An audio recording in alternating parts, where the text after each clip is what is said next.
All right, everybody. Still in quarantine, and I've seen a lot of people doing readings of Edgar Allan Poe, primarily The Mask of the Red Death, and a few others of his tales like The Cask of Amontillado. And these are great stories, and I wanted to do a similar reading because, well, The Mask of the Red Death was very befitting. Unfortunately, with so many people doing Poe, I decided I'm not going to do Poe. Hey, buddy. You want to be part of this? All right, come on. So instead of doing Poe, I'm going to do somebody who was influenced by Poe's works, at least in his writing style.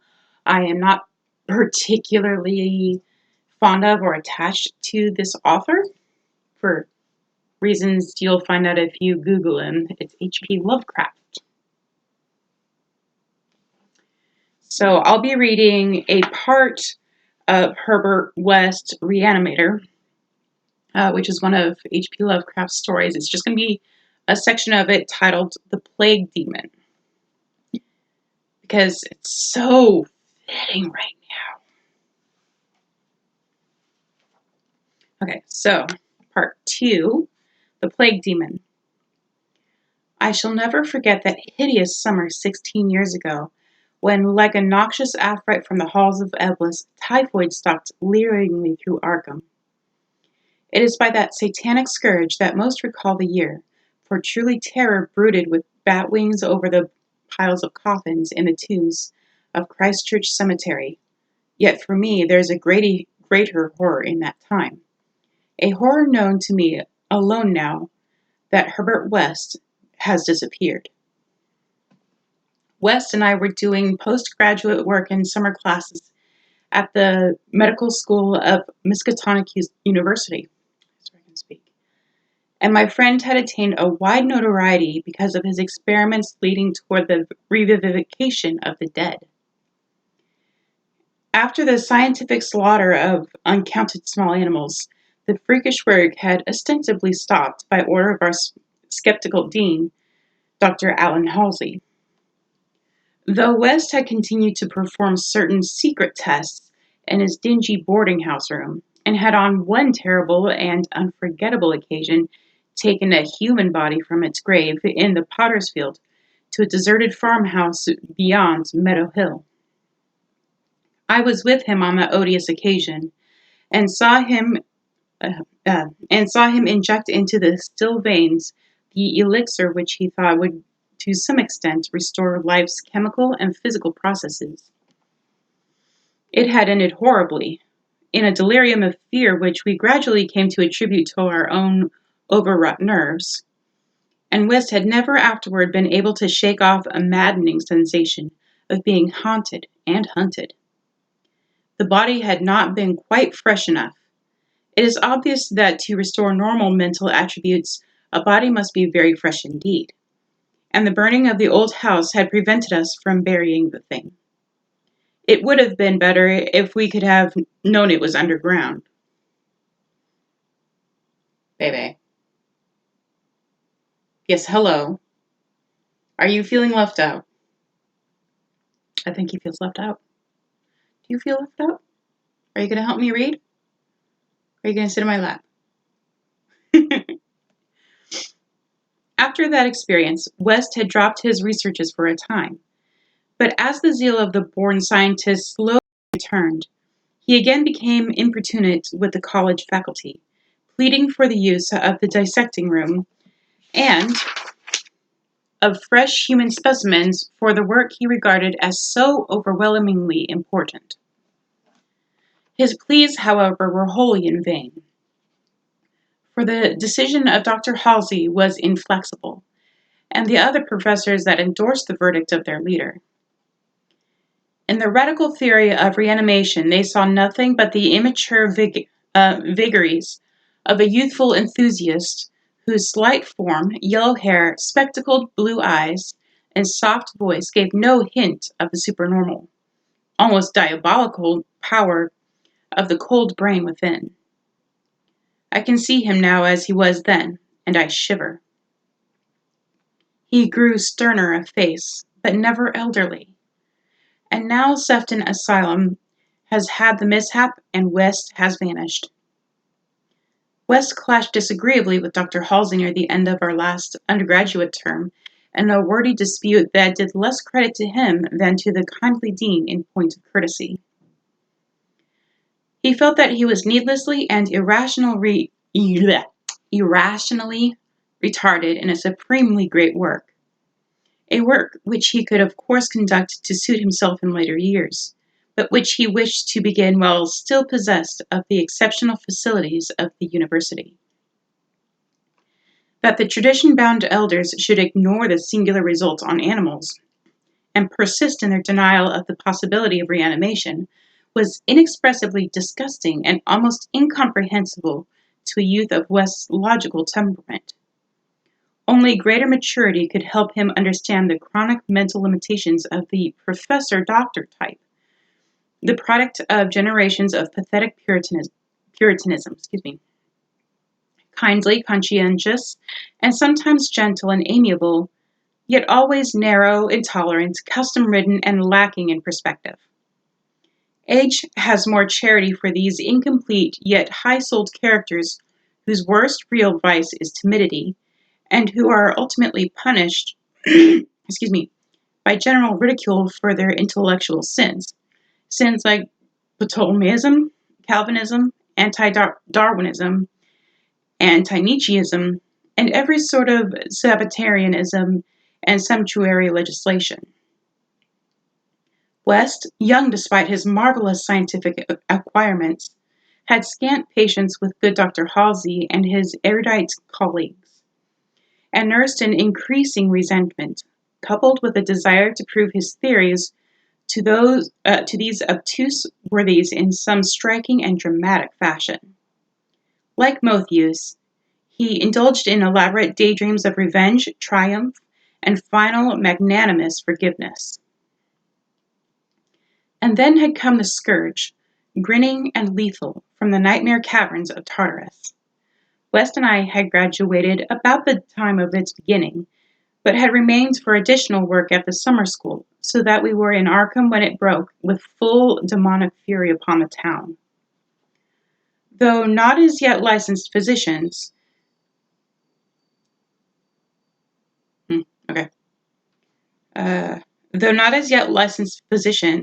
we now had our degrees, and were pressed frantically into public service as the numbers of the stricken grew.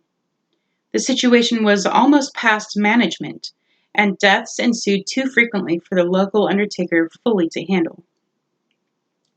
Burials without embalming were made in rapid succession, and even the Christchurch Cemetery receiving tomb was crammed with coffins of the unembalmed dead. This circumstance was not without effect on West, who thought often of the irony of the situation. So many fresh specimens, yet none for his persecuted researches. Yes, hello, buddy.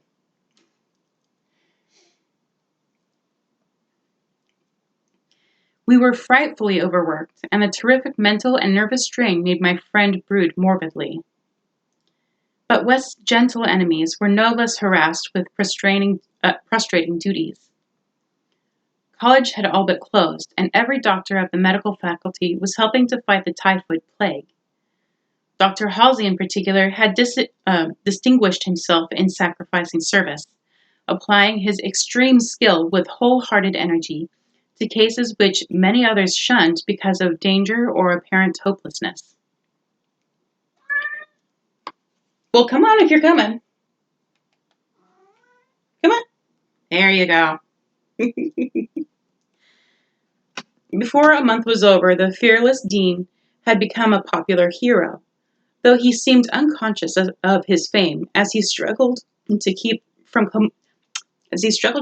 collapsing with physical fatigue and nervous exhaustion. West could not withhold admiration for the fortitude of his foe, but because of this was even more determined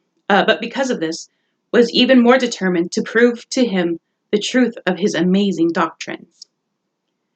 Taking advantage of the disorganization of both college work and municipal health regulations, He managed to get a recently deceased body smuggled into the university dissecting room one night, and in my presence injected a new modification of his solution. The thing actually opened its eyes, but only stared at the ceiling with a look of soul-petrifying horror before collapsing into inertness from which nothing could rouse it. West said it was not fresh enough. The hot summer air does not favor corpses. That time we were almost caught before we incinerated the thing, and West doubted the advisability of repeating his daring misuse of the college laboratory.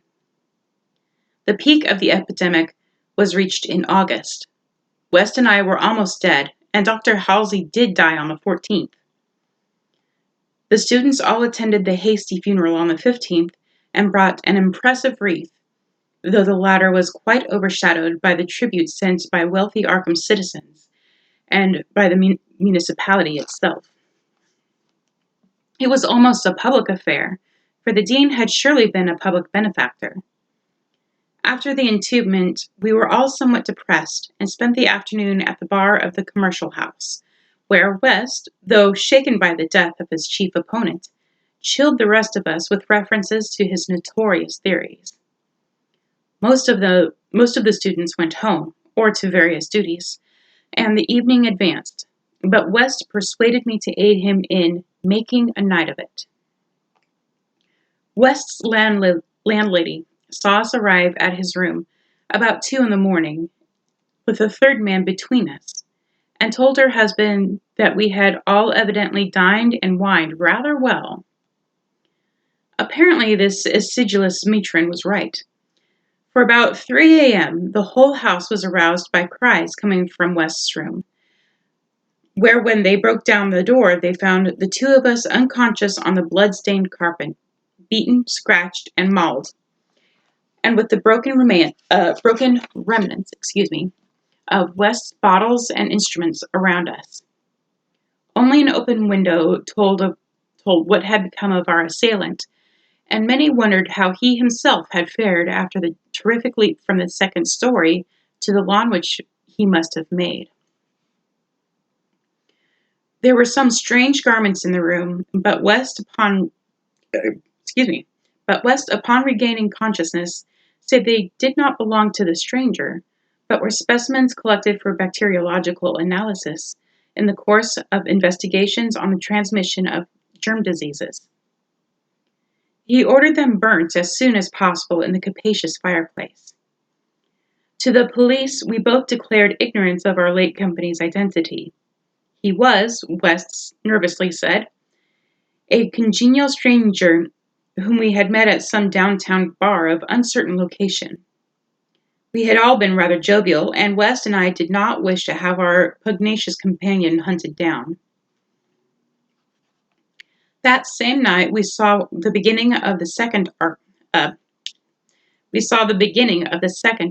horror, the horror that to me eclipsed the plague itself. Christchurch Cemetery was the scene of a terrible killing, a watchman having been clawed to death in a manner not only too hideous for description, but raising it out as to the human agency of the deed. The victim had been seen alive considerably after midnight, the dawn revealing the unutterable thing. The manager of a circus at the neighboring town of Bolton was questioned, but he swore that no beast had at the time escaped from its cage. Those who found the body noted a trail of blood leading to the receiving tomb, where a small pool of red lay on the concrete just outside the gate. A fainter red trail led away towards the woods, but it soon gave out. The next night, devils danced on the roofs of Arkham, and unnatural madness howled in the wind. Through the fevered town had crept a curse, which some had said was greater than the plague, and which others whispered was the embodied demon soul of the plague itself. 8 houses were entered by a nameless thing, which strewed red death in its wake. In all, 17 maimed and shapeless remnants of bodies were left behind by the voiceless, sadistic monster that had crept abroad. A few persons had half seen it in the dark, and said it was white and like a malformed ape or anthropomorphic fiend. It had not left behind quite all that it had attacked, for sometimes it had been hungry. The number it had killed was 14. 3 of the bodies had been in stricken homes and had not been alive. On the third night, frantic bands of searchers, led by police, captured it in a house on Crane Street near the Miskatonic campus. They had organized the quest with care, keeping in touch by means of volunteer telephone stations, and when someone in the college district had reported hearing a scratching at a shuttered window, the net was quickly spread. On account of the general alarm and precautions, there were only 2 more victims, and the capture was effected without major casualties. The thing was finally stopped by a bullet, though not a fatal one, and was rushed to the local hospital amidst university excitement and loathing. For it had been a man. This much was clear despite the nauseous eyes, the voiceless simianism, and the demonic savagery. They dressed its wound and carted it to the asylum at Sefton, where it beat its head against the walls of a padded cell for 16 years, until the recent mishap when it escaped under circumstances that few like to mention. What had most disgusted the searchers of Arkham was the thing they noticed with the monster's face was cleaned. The mocking, unbelievable resemblance to a learned and self-sacrificing martyr who had been entombed but 3 days before. The late Dr. Allan Halsey, public benefactor and dean of the medical school of Miskatonic University. To the vanished Herbert West, and to me the disgust and horror were supreme. I shudder tonight as I think of it. Shudder even more than I did that morning when West muttered through his bandages, "Damn it, it wasn't quite fresh enough." There's more to that story, but I'm just going to leave it there. No, no, no, no. You come back here. You wanted to be on camera. You get to be on camera. Say hi, buddy. Say hi, buddy. Hi, buddy. Bebe says hi. Have a good day. And, of course, wash your goddamn hands.